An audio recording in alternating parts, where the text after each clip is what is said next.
Morning, everyone. Let's not forget this time-old practice of silencing our phones. I also want to just give some points of reminder for folks when they move into groups. I'll try and give this again when we break into groups. I just want to make sure that we are practicing good listening, good community skills.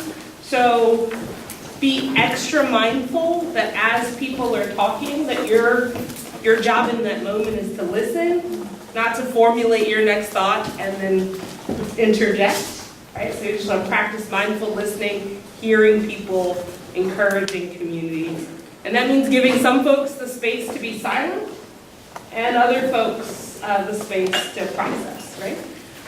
And we're asking really that you commit yourself to active participation in this community, right? So just be mindful of those things as you move into your small groups. So we're gonna go ahead and get started this morning. We have a wonderful lecture in store for you today.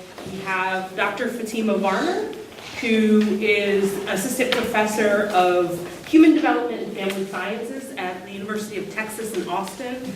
She has a PhD from Northwestern, did a postdoc at University of Michigan, and has served on faculty at Fordham before moving over to UT Austin. So we want to welcome Dr. Fatima Varner. Thank you very much, and I'm really excited to be here today. I'm used to doing talks to more social science researchers and sometimes some parents, so I'm excited to have a different audience. With that in mind, as I talk, if there are any terms that are unclear, or as I'm talking about results, if there are some questions about how to interpret those, please feel free to raise your hand and ask a question. We'll have time at the end for more substantive questions. So again, really happy to talk to you today, and I hope we can have a good discussion at the end. Today I'll be talking about racial discrimination in the Black family, and during this presentation, I'll talk a little bit about how discrimination and other race-related stressors impact Black individuals and families. We'll talk a little bit about some theoretical frameworks. Hopefully you all read the one article that was assigned about that inform us about how being Black or a racial minority or ethnic minority in the United States can influence outcomes. And then I'll show some results from a few studies that I have conducted with some colleagues related to this topic. Okay, first let me play this.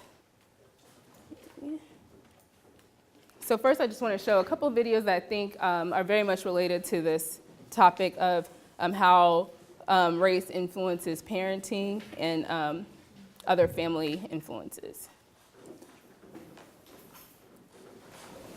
So I'm driving down the street with my 4-year-old nephew. He knocking back a juice box, me a Snapple. Today, y'all, we are doing manly shit. I love watching the way his mind works. He asks a million questions. Uncle, why is the sky blue? Uncle, how do cars go? Uncle, why don't dogs talk? Uncle, he asks uncle, he asks uncle, as if his voice box is a work record. I try my best to answer every question I do. I say it's because the way the sun lights up the outer space is because engines make the wheels go. It's because their minds aren't quite like ours. I say yes, no, yes, no, I don't know, who knows, maybe. We laugh. He smiles, looks out the window, spots a cop car, drops his seat and says, "Oh man, Uncle, 5-0, we gotta hide." I'll be honest. Not happy with the way we raise our Black boys. Don't like the fact that he learned to hide from the cops well before he knew how to read. Angrier that his survival depends more on his ability to deal with authorities than it does his own literacy. Get up, I yell at him. In this car, in this family, we are not afraid of the law. I wonder if he can hear the uncertainty in my voice. Is today the day he learns that Uncle is willing to lie to him? that I'm more human than I am hero. We both know the truth is far more complex than do not hide. Both know too many black boys who disappeared, names lost, know too many Trayvon Martins, Oscar Grants, and Abner Louimas, know too many Sean Bells and Amadou Diallos, know too well that we are the hard-boiled sons of Emmett Till still. We both know it's not about whether or not the shooter is racist. It's about how poor black boys are treated as problems well before we're treated as people. Black boys in this country cannot afford to play cops and robbers if we're always considered the latter. Don't have the luxuries of playing war if we're already in one. Where I'm from, seeing cop cars drive down the street feels a lot like low-flying planes in New York City. Where I'm from, routine traffic stops are more like minefields. Any wrong move could very well mean your life. And I will look my nephew in his awkward face and tell him to be strong when we both know black boys who are murdered every day simply for standing up for themselves. I take him by the hand, I say be strong. Tell him, I say be smart, be kind and polite, know your laws, be aware of how quickly your hand moves to pocket for wallet or ID, be more aware of how quickly an officer's hand moves to holster for gun, be black, be a boy, have fun, because this world will force you to become a man far more quickly than you'll ever have to need to. He lets go of my hand, but Uncle, he asks, Uncle, what happens if the cop is really me? And it scares me to know that he, like so many other black boys, is getting ready for a war I can't prepare him for.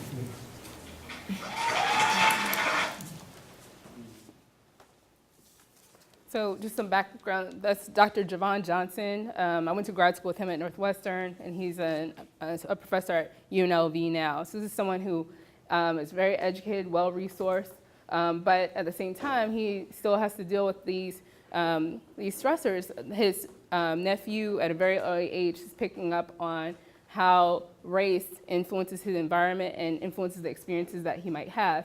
And you can, I thought it was very powerful when he says that his nephew is entering a war that he can't prepare him for.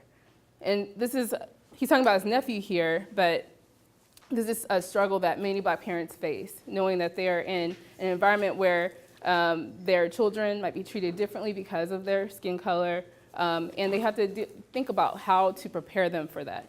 And that stress can influence their child's outcomes as well as their own health and well-being.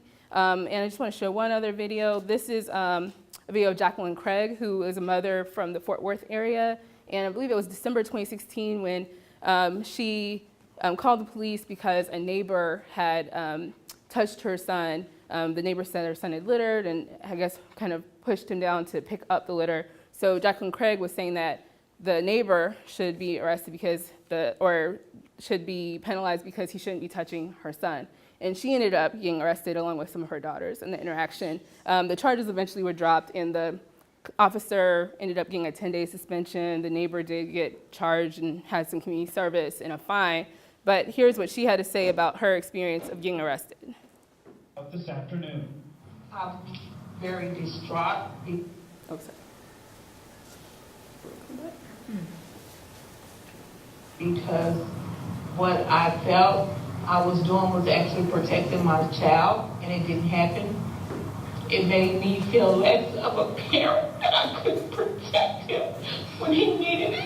In a late news conference, Lee Merritt, Craig's attorney, demanded 4 things. We're looking for the charges. Okay, so these experiences can also undermine how people feel as parents, whether they feel like they're effective parents. And so I want to talk a little bit more about what do black parents do? So we know that even though parenting in this environment can be challenging, yet black parents are doing that every day, and most black youth are still surviving and thriving. And so I want to pick apart why do we see, what variation do we see in what coping strategies that black parents engage in to deal with discrimination, and what are the different outcomes that we see based on those coping strategies. And then I just have one last quote. This is from Salamisha Tillett, who's a professor at Penn, after the Trayvon Martin verdict. And she said, "What does it mean to raise black children in a country where their parents don't feel safe? We can't even instruct them about how to behave, how to live, how to succeed when we're under siege and under surveillance constantly." So even though parents might feel under siege, they are still engaging in certain strategies to help their children succeed. So what are those strategies? And why does race influence outcomes? How does it influence parenting? So you all hopefully read the article by Garcia Cole. This is a very influential paper in the field of psychology in terms of how to think about how race influences child development among racial ethnic minorities. And I know this might not be very visible, but I'm going to walk through each piece, and maybe you have the paper in front of you as well. But in the history of psychology and social sciences, there's been a history of when there is research with ethnic minorities, using a deficit model. And so basically people will include race and just say, okay, well, African Americans are lower on academic achievement, or there's a racial difference in outcomes, but not explain the processes by which those different outcomes occur. And so when you just leave out, like, okay, we have these ethnic differences, often the samples are different. Often when there were African American and European American participants in the same study, it would be a middle class European American or white sample and a lower income Black sample. Just leaving that out there, a lot of people can look at those differences and say, oh, what's wrong with Black people? But the reality is there are processes involved that are leading to these different outcomes that we're seeing. And so let's kind of walk through this. So first, Garcia Cole and her colleagues talk about social position variables. And so these are things like race, ethnicity, social class, and gender, which have meaning within our social structure. So we live in a society where there's a hierarchy, and certain positions are less valued than others. So historically, being African American, Latino, being a woman, being lower income, those positions, social position variables, put people at a lower place in the hierarchy. And in particular, being Black has had some of the lowest status, right? Because we have the history of slavery, Jim Crow, and other forms of discrimination. And so based on the social position one has, that influences the types of experiences they have, whether they're exposed to racism, whether they experience prejudice, discrimination, and oppression. And so people are having policies and structures that are unfair.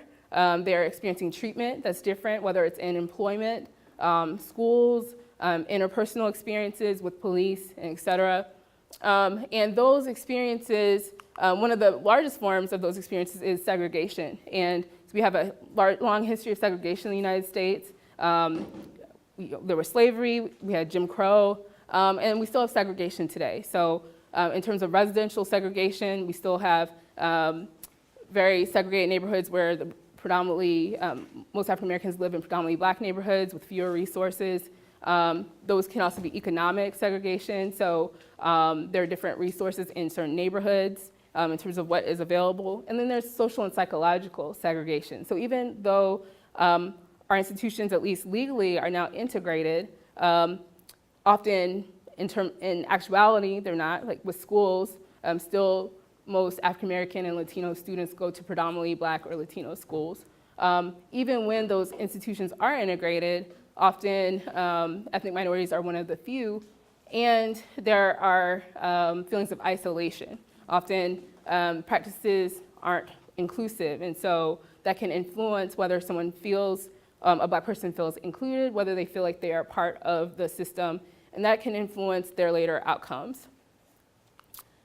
And that gets me to promoting and inhibiting environments. So we're not islands, we're all in different contexts. So we're in schools, people are navigating healthcare environments, neighborhoods, and also religious institutions. And these environments can be promoting for people's developmental competencies and development, whether that's health, academic, psychological well-being, and so on.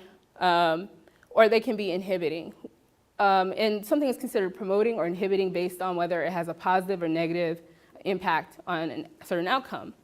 Usually environments are promoting or inhibiting for two different reasons. One, a difference in resources. So often there are different resources in predominantly Black environments versus predominantly white environments in terms of higher financial resources, how other institutions treat that particular organization or institution.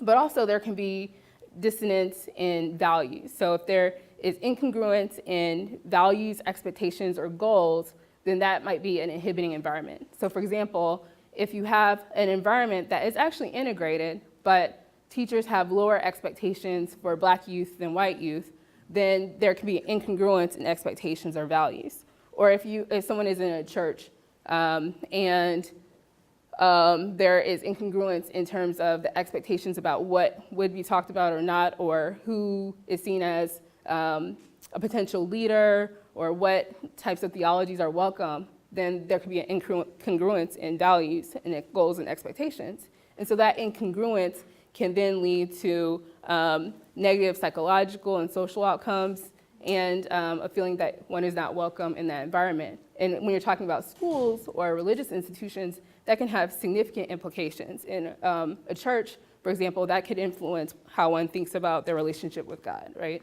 Or their ability to cope with other stressors that they often rely on church and religious communities to deal with. In schools, that has an impact on academic trajectories, whether one goes into college and then their employment opportunities later. So far we've kind of been talking about the larger society and larger environments, but there's also adaptive cultures. So ethnic minorities aren't passive. So ethnic minorities have developed ways to adapt to the societal structures that they're in. And so African Americans, for example, have developed traditions and cultural legacies and other ways to cope with discrimination that they experience. For example, during the Jim Crow era, African Americans created manuals that they would distribute so that people knew where to and where not to stop, where they would experience discrimination and not. There also is more support among extended kin in Black families, and that's a way to deal with some of the stressors that come with racial discrimination and economic hardship. And then there are also different ideologies people adopt. So some people have adopted a John Henryism ideology where they feel like they have to work twice as hard to get half as far. And there's also a superwoman schema that many Black women have adopted where they feel like they have to present strength and not show vulnerability in order to be strong for their family and to succeed. And I will talk a little bit more about that in the final study that I present. So people are not passive. Ethnic minorities have developed ways to deal with discrimination. They can't change the system often, although we have also resisted against unfair laws and policies, but we also adapt within our own community and organizations. And that influences the child. There are arrows into child characteristics, but really this is showing that children have their own characteristics, like their age, their temperament, their ability to understand what's going on, and the child characteristics also influence developmental competencies like academic achievement. But my research is more on the family. So being within a larger community that has an adaptive culture, Black parents engage with their children in certain ways to help prepare them for discrimination and help teach them how to cope with discrimination. And so one way is racial ethnic socialization, which is one coping strategy that I'll talk about today. And these are the messages that parents give their children about race. You saw a little bit of that in that first video with Dr. Javon Johnson, how he was talking about to his nephew about how to be strong, how to interact with police, to not be scared of police. Also, people share sometimes those messages aren't couched in race, but people also share their values in terms of, for instance, being oriented to the community, caring about other Black people or ethnic minorities, engaging in strong effort, things like that.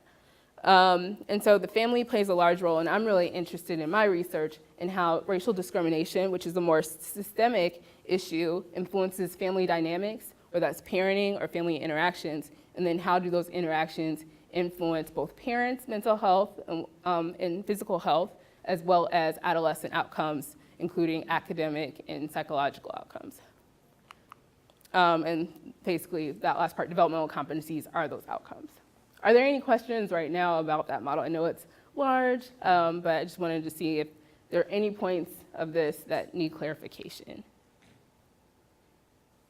And this is not your last opportunity. If you have questions at the end about how what I present is related to this model, this big model, feel free to ask at the end as well. Okay, one other model that informs my work is the risk and resilience model. And this model suggests that everyone, all of us, are experiencing risk factors, so things that are negative for outcomes, and things that are positive for outcomes that promote resilience.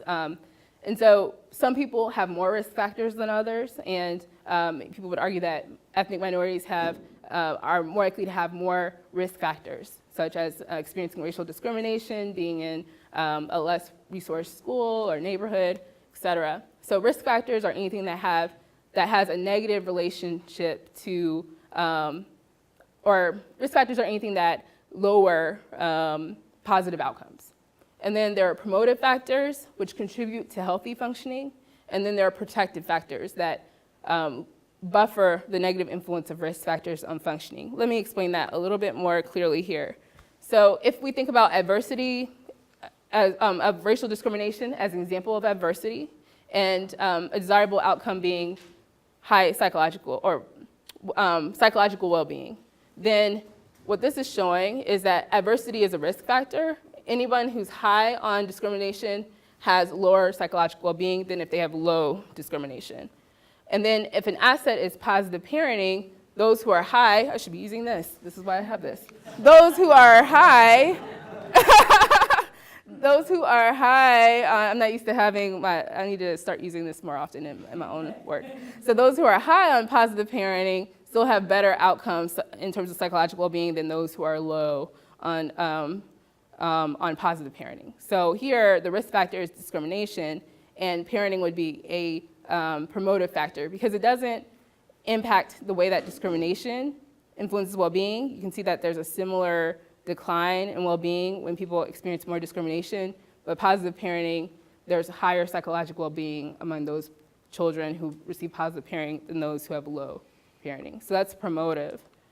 But then if something's protective, we see here that a protective factor changes the relationship between a risk factor and outcome. So if there's discrimination, and discrimination is bad for psychological well-being, parenting is protective if when there's high parenting or high positive parenting, there's no longer a negative effect, or that negative relationship with discrimination is weaker. So here, when there's low positive parenting, discrimination is still negatively related to psychological well-being, but there's no negative relationship for those with positive parenting. Does that make sense? So this is a protective factor. Yes? Could you speak really briefly a little bit more about your operative definition of psychological well-being, like what assessment tools you're using? Right. Well, so I'm just using that as a general example. So we could say self-esteem. So like so we could use self-esteem as a measure there. I'll talk more specifically in my study about how psychological well-being is measured, but this could be self-esteem, using self-report measures, or lower depressive symptoms, or something like that. So it was just kind of but thank you. That is kind of very general, right? Psychological well-being. So self-esteem, less depressive symptoms, a feeling of happiness, things like that. Other questions? So this plays a role later when I talk about protective and promotive factors. So overall, I'm interested in the role of racial discrimination, and as Garcia-Cole said, it's any behavior which denies individuals or groups the quality of treatment which they might wish. And so things like not being treated the same at work or in a church setting or school, having more punitive practices, people not remembering one's name or constantly mispronouncing it, like, confusing them with the other Black person in the room. Those would be examples, like those are smaller examples of mistreatment, but then they can be larger, like not having the same opportunities to be in leadership roles, for example. So this is a unique aspect of ethnic minority parenting that Black parents have, or it's a unique aspect that ethnic minority parents have to deal with, in addition to all the things that parents are generally concerned about, like making sure that their child is safe, that their child is getting everything they need to build the skills to survive in this world. So Black parents, as well as other ethnic minority parents, have to deal with discrimination. And racial discrimination has been found to be related to a host of different outcomes. A lot of this work is with self-report, but there have also been experiments that show that discrimination is linked to things like negative academic outcomes, lower psychological well-being, so lower self-esteem, higher depressive symptoms. It's also been related to sleep. So when people experience discrimination over the long term, they seem to get less sleep, fewer hours of sleep, and also less quality sleep. There are long-term influences of discrimination. So people who experience more discrimination in high school seem to have lower quality health in their late 20s and 30s. So there are short-term and long-term effects of racial discrimination. It's also been related to increases in substance use. So if you have questions about any of this, like how do we know for sure it's racial discrimination, feel free to ask me that at the end. And so most of the research that has looked at parenting and how parenting is related to how youth view in context of racial discrimination has focused on racial ethnic socialization, but also universal parenting practices, so things that all parents engage in, like monitoring, warmth, giving your child affection, those also play a role. Yes? What does attachment fit in here? Oh, that's a good question. So attachment, so I'm not really looking at attachment, but attachment plays a big role because let me explain attachment because I don't know whether everybody would be familiar with that. So attachment is something that develops very early on in childhood, and it's about the relationship between a child and the parent. Often that research has been with the mother, and it's about whether or not the child feels like they have a secure base, whether they feel like they're protected, whether their parents are there for them. And so people with secure attachments often are more comfortable exploring the world, and they feel like they can always go to their parents for help. Whereas those with insecure attachments tend to have more trouble developing friendships and have also negative psychological outcomes. So I don't look at that directly here, but in the studies I present, but I'm going to talk about involved vigilant parenting and parents who are more involved and engage in more conversations with their children and things like that tend to have their children tend to have a more secure attachment with them. And so that when there's a more positive relationship with the parent, adolescents and children respond more positively to the other types of parenting practices. Like when they enforce a rule, someone with a secure attachment is more likely to respond positively to that than if they have an insecure attachment. So it kind of creates a positive environment for all these practices. Oh yeah, you're welcome. Yes? Are these studies based on two-parent homes, or is there specific data for, like, say, a single mom who's raising a son? That's a good question. So studies, there are a variety of studies. So the study that I'm presenting has both single parent and two-parent households. I've done some work looking at gender disparity. So do mothers treat their boys and girls differently, and if that relates to different academic outcomes. And what I found is that even though some people kind of blame single moms for like, oh, they're not raising their sons well, that actually is not true. There weren't these big differences between single mother and two-parent headed households in terms of how they were treating their children and how that related to academic outcomes. As I'm talking more specifically about the data, I can give more details about whether I'm looking at married or two-parent versus single-parent households and how that relates to the outcomes. Yes? Somewhat similar question. I'm just wondering if there's any inclusion of like racially mixed families in your research. So that's a good question. And so I was just thinking that, you know, if that could be used to isolate various different variables, like if you're looking at how the race is a factor on the parent versus the child. Right, so that's a really good question. There hasn't been a lot of research looking at biracial and multiracial families, although that is increasing as the numbers of biracial and multiracial families increase. in the first study that I'm presenting, I only looked at African American, so I did not include adolescents who reported that they were biracial, because when you're talking about messages people give about race, then it can make a big difference if the mother is black or white or whatever. So there needs to be a lot more research in terms of how the race of the parent influences the messages and the parenting practices that the child receives. That's a great question. Other questions? Okay. And so in terms of racial socialization, these are messages that parents give their children about race. These can be explicit, like, you should be proud of your race. You should be proud to be black. So that's something that's explicit. Or, you might be treated differently at times. That's not your fault. And then there are also implicit messages. So these are more behavioral, like going to festivals that represent one's culture, having artwork in the home that represents one's race or group.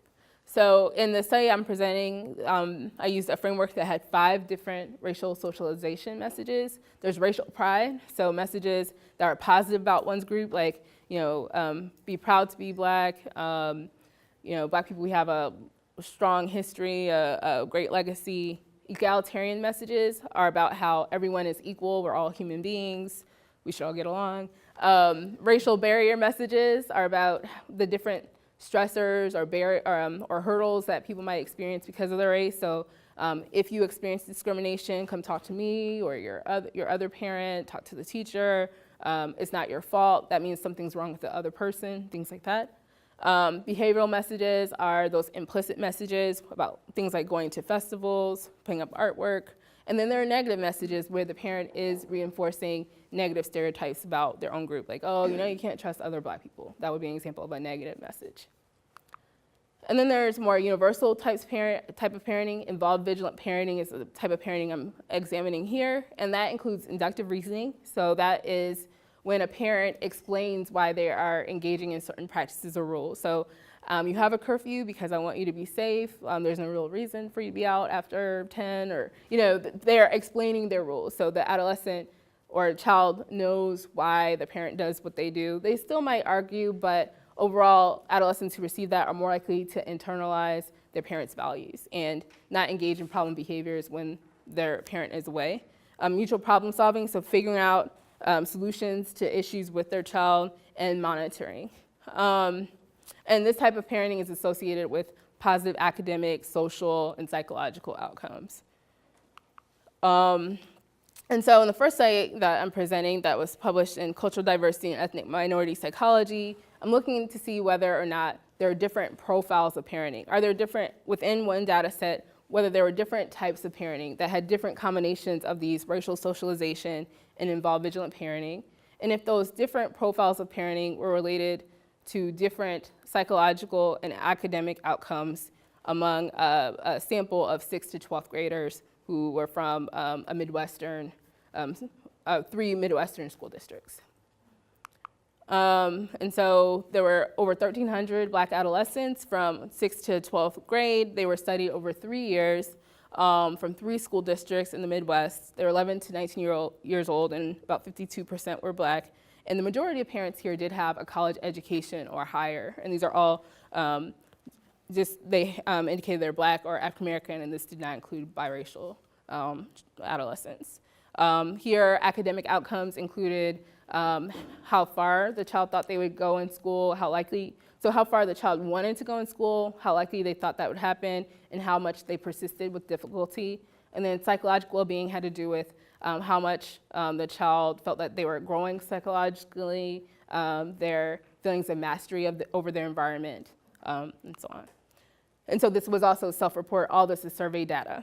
So what we found in the data set is that there were 3 kind of overall profiles of parenting. And I can go into more detail about the method, but I feel like I was just gonna look at the results here. So there are 3 overall types of parenting practices in this sample. The largest one was moderate positive parenting. So about 56% of parents were in this group here, where they had very few, they gave very few negative stereotypes to their children, but they gave above average racial barrier messages, behavioral messages, egalitarian messages, and racial pride, and these parents were pretty well involved with their children.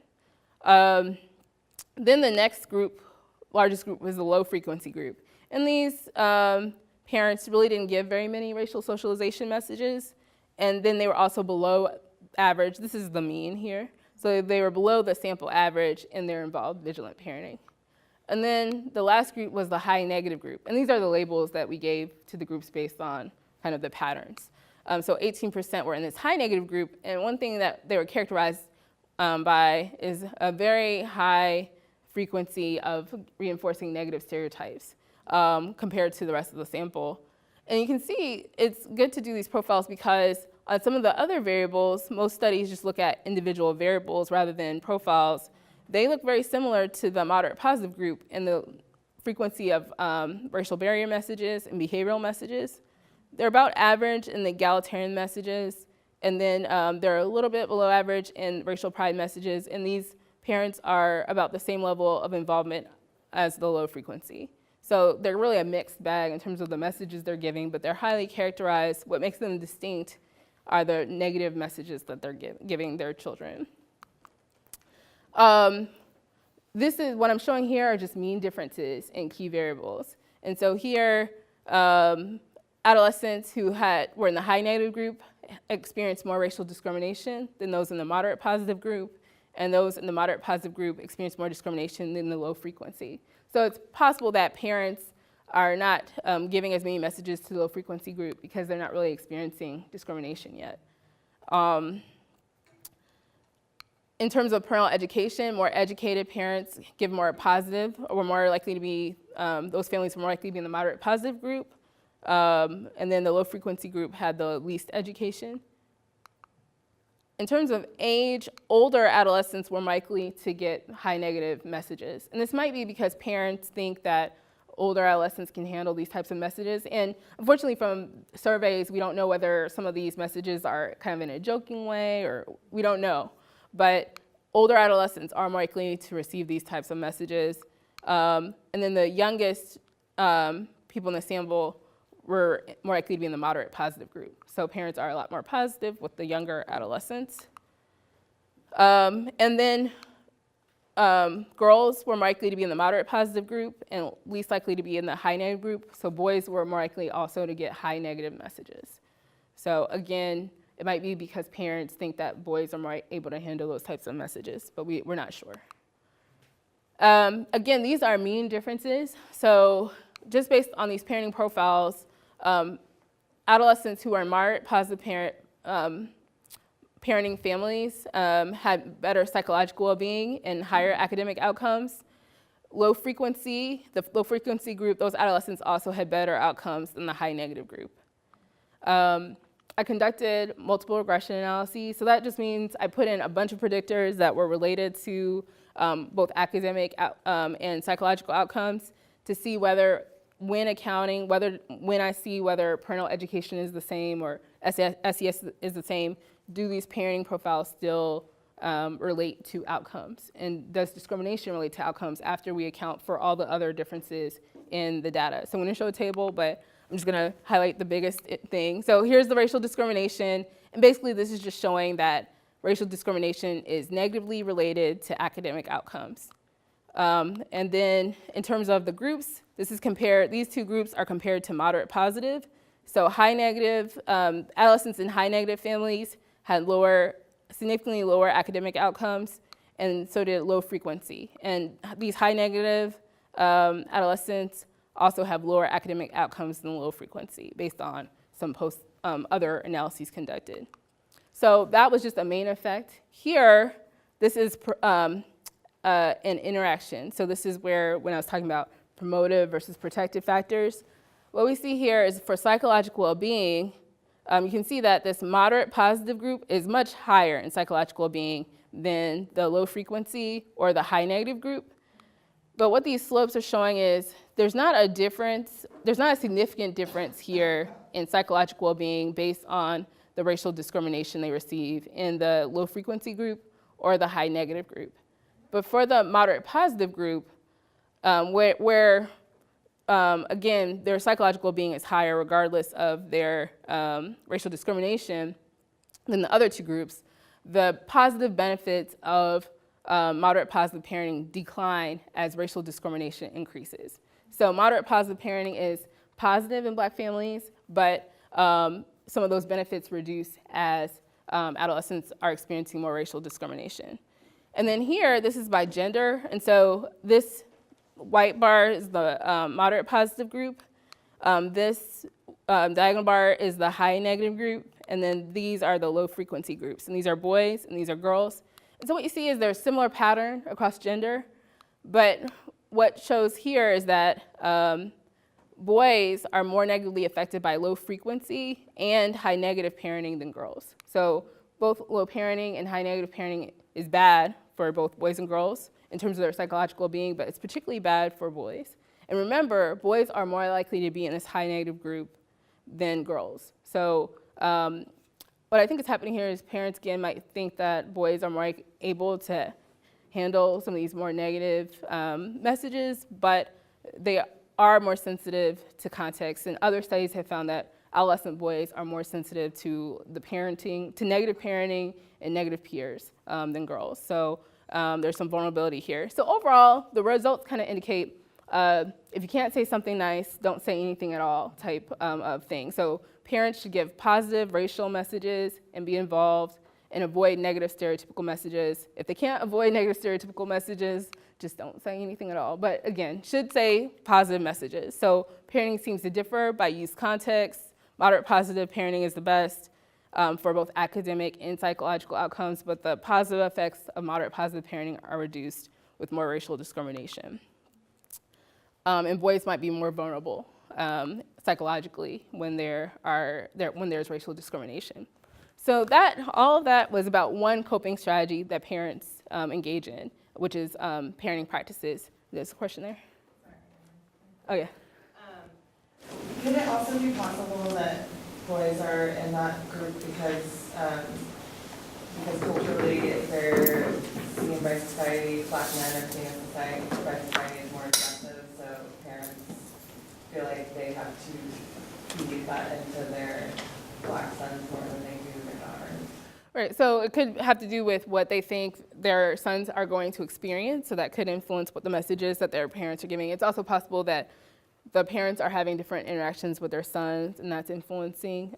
So it could be some ways that the boys are behaving, and that is influencing what the parents tell their kids. I will say one thing I didn't say is there were 3 school districts, a predominantly Black district, a more diverse district, and predominantly white district. And there were also differences based on district. So individuals who were in the predominantly Black district were more likely to give high negative messages, and it might be because when those individuals are having negative experiences with peers, they're more likely to be other Black youth, right? And so that's another situation where the context might be influencing the types of messages that that parents are giving their children, whereas those in the more diverse school district were giving more of the moderate positive messages. Will you be able to follow your participants after graduation? So right now, there's only data from 6th to 12th grade. I do believe one of the professors is trying to follow up, and we'll see how successful that is, because it's a few years later. That's a good question. But if you have questions about like how this is related to later outcomes, I can talk about some other research that's been conducted. Other questions? Yeah, I have a question. Yes. The question I have is like dealing with like cognitive dissonance. Like for example, like when you was able to measure that, because even if you're like a good parent, like empowering your child, there's so many different environments the child's going to go in that has a mindset that's diabolically opposed to what you have incorporated within your child. So the child of Black male is constantly switching to accommodate the psyches and seniors and all these environments, and it creates confusion. So you cannot have stability and confusion. So I'm just wondering, we deal with like the psychological well-being of children growing up, if the cognitive dissonance surrounding all these diabolically opposed realities, was that a part of the study? So in this study, no, but that is something that people are interested in terms of looking at, for example, if there's a difference in maybe the parenting style and the teaching style. So you're kind of dealing with what I was talking about before in terms of inhibiting and promoting environments where there can be an incongruence in values. And that is something that I kind of try to get at in another study where I look at parents' perceptions of the school climate. And so when parents perceive a negative school climate, it actually negatively impacts their own well-being, and then that can influence their parenting. So the context that parents perceive their children are in can influence their well-being, their own well-being, and their parenting practices, which then can influence adolescent outcomes as well. But this study doesn't get at that. Did I see one other hand? Yeah, I was just wondering if you could say a little bit more about negative messages. Are these general messages or specific messages? These are negative racial messages, and this was a study for Black youth, and so these were negative messages about Black people. So you can't trust other Black people, Black businesses aren't great, things like that. Okay, so that coping strategy was about parenting. So I want to present very quickly about 2 other coping strategies, and these are studies that have been conducted and are still in the process of being written up. So how do Black mothers and Black women cope with discrimination? So before we were looking at how discrimination impacts adolescents and how parents use parenting strategies to deal with that. Now, how do Black mothers cope with discrimination? This is a study that was led by my former student, Aisha Collins. It says fast. Oh, it's like a storm? Yeah. Okay. And so this was, this study was written about in Essence Magazine's online website. And so this study was about how Black mothers coped. And so we did a survey of 300 Black mothers online. And my student was interested in mindfulness. Mindfulness has been related to positive psychological outcomes. So this is about how aware are you with your feelings, how well do you feel like you can manage your thoughts. And so she looked particularly at perceived thought controllability. So how much did someone think they can control how much they ruminated, how much their mind wandered, things like that. And that's an aspect of mindfulness.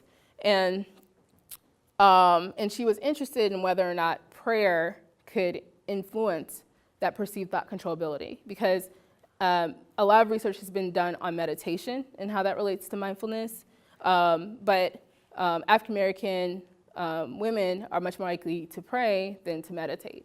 And so in this study, we're looking at how PTCA, or perceived thought controllability, was related to psychological outcomes, if it helped to protect against the negative effects of stress, particularly discrimination stress, financial stress, and parenting stress, and if prayer, different types of prayer, were related to increasing perceived thought controllability. So first of all, what we did find was that perceived thought controllability was related to more positive well-being. So this is more like feelings of life satisfaction and happiness. And it was negatively related to psychological distress, so depressive symptoms and anxiety. So individuals who said, like, I can control my thoughts, I don't ruminate, I can kind of focus on what I need to focus on, had better psychological outcomes. And what we found is that perceived thought controllability buffered against the negative impact of discrimination on psychological distress and on parenting stress on psychological distress, but it did not protect against financial strain. And one thing we thought is that discrimination and parenting stress both have more internal factors. So maybe being able to control your thoughts, getting your mind off discrimination, getting your mind off parenting stress is a more possible thing to do. But with financial strain, there are more kind of external factors, like your bills due, people are calling you about so financial strain might be a little bit more external. What I'm saying here is, I'm not saying that discrimination is internal. So discrimination is external, but so what might be causing more of the distress is also the ruminating and thinking about it over and over again. And the same parenting stress also has internal and external factors. So there was a stronger relationship. PTCA protected more strongly against the negative effects of discrimination. It also protected against parenting strain, but the effect wasn't as strong, and there was no protection against financial strain on psychological distress. And then we looked at whether prayer, meditation, and mindfulness were related to perceived thought controllability. In the sample, over 90% of the Black mothers prayed. Only about half meditated. And what we found is that meditation was positively related to perceived thought controllability, and mindfulness was related to better perceived thought controllability. Prayer was mixed, and it depended on the type of prayer. So what it was is that, and luckily on her committee we had a priest as a professor, because I was at Fordham, it's Jesuit, so one of the people on the committee was a priest. He's like, you really shouldn't just look at frequency, you should look at type. And so it was so good that he did, because it depended on the type. So individuals who engaged in more prayers of thanksgiving, so like saying about how they felt grateful about certain things, had higher perceived thought controllability, and people who engaged in more prayers of confession had lower perceived thought controllability. So the types of prayers mattered for kind of being able to focus and not ruminate on certain things. And so the next step that Aisha wants to do is to kind of see in an intervention whether this is related to more long-term outcomes. Okay, so that is the coping strategy of kind of religious spiritual practices, and I'm happy to answer more questions about that. One other coping strategy that I'm looking at currently is superwoman schema. And so this is the idea that many Black women have, because of all the different stressors that we have, because of the history of race and economic hardship, many Black women endorse that they feel like they are obligated to present strength, that they have intense motivation to succeed, that they feel obligated to take care of others, even at the expense of self-care, that they feel obligated to suppress emotions, particularly sadness or anxiety, and that they feel that they cannot show vulnerability. And this superwoman schema, which has also kind of been referred to as strong Black woman schema, can be positive. It can help people endure hardship and persist, but it's possible it can also be negative for certain outcomes, because if people feel like they are needing to suppress emotion and can't show vulnerability, then that means that they are unlikely to get support when they need it. If others feel like Black women are supposed to be strong, they may not be helpful when people say they need support. And then we also know that caregivers tend to have very negative health outcomes and psychological outcomes. And so there are aspects of this schema that could be negative for psychological and physical health, but it could depend on the financial resources that people have. Other studies that look at effortful coping seem to suggest that it's particularly when people have low resources that engaging in high effort tends to be negative for psychological and physical health. And it might be that that high effort doesn't really get the same gains or benefits as someone with high financial resources. So someone is constantly coping and working hard, but they're not really benefiting from that effort. And so again, this is some data with a colleague, David Che. We had about 400 Black women with lupus in the Atlanta area, which is immune system disorder. And we had these different indicators of superwoman schema and 3 indicators of financial resources. So perceived financial strain, their income to the poverty ratio, poverty line ratio, and education. And we had 3 different groups. So there was this, what I call not superwoman group. So these women did not score high on any of the superwoman schema indicators, and they had kind of average financial resources. So they had about average strain, they were average to the sample in terms of their income, and they had average education. So I called them not superwomen. Then there was this strained superwoman group in orange.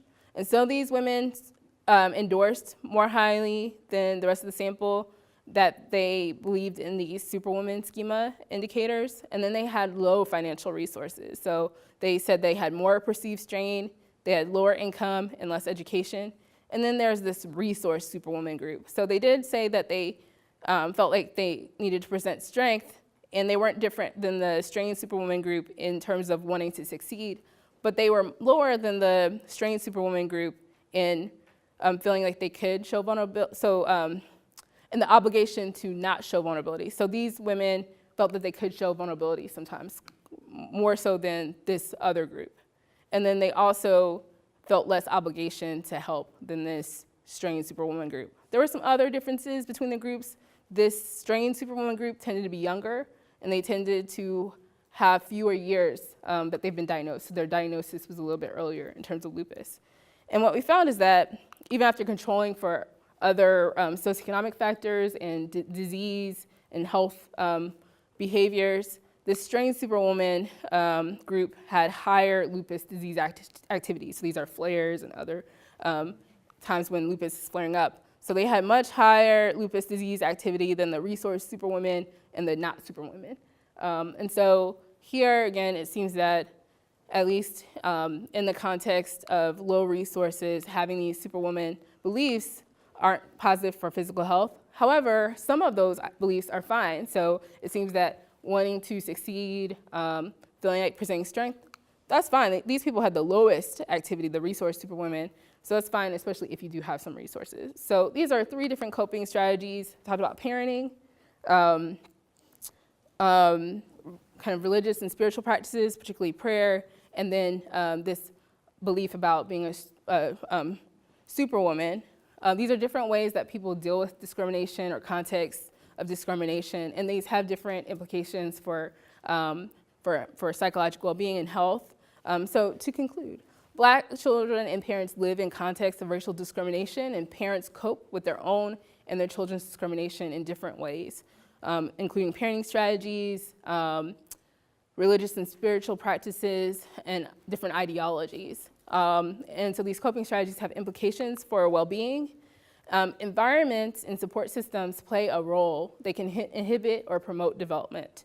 And again, religious organizations and institutions play a role in this, particularly because the church has played a large role in Black family life historically and still in the present. And you can see that in that study that showed that over 90% of people prayed. That doesn't mean they go to church, but drawing on spirituality is a component or a coping strategy that many Black women talk about. And so how they interact with people in church and in religious organizations can have an impact on their coping ability and also their health, their family functioning. And so systems that can reduce or eliminate race-related stressors are good. So less discrimination is good. But also systems that can support healthy coping can be positive and enhance the psychological health, physical health, and also family functioning in Black families. Okay, so thank you. I'm acknowledging everyone who I worked with at some point. And then any questions? But we only have 5 minutes for questions.